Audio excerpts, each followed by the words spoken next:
was never supposed to leave New York. The garden at Sainte-Adresse is one of the few paintings in the world banned from travelling.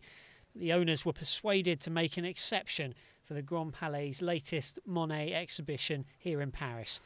The organisers say they've fought hard to bring together the pictures they need to tell the Impressionist story, including some of the most famous works. The definitive sketch comes from the Pushkin Museum, which lends it out extremely rarely.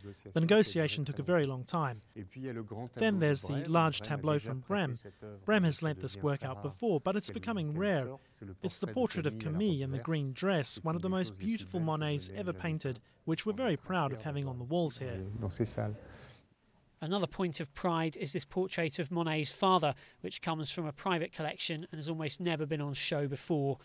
Not everyone was convinced, though. The Marmottan Museum refused to lend the iconic Impression Sunrise, the painting which gave its name to a whole movement. But nearly 200 works did make it, ranging from 1860 to the late 1920s and from Normandy to Venice, always with Monet's trademark drive to capture the uncapturable. You can see Monet's quest for light right from his first canvases. You can see it in Women in the Garden with its strokes of light and shade. What interested him was different types of light, different landscapes, and the way the subject changes with the light.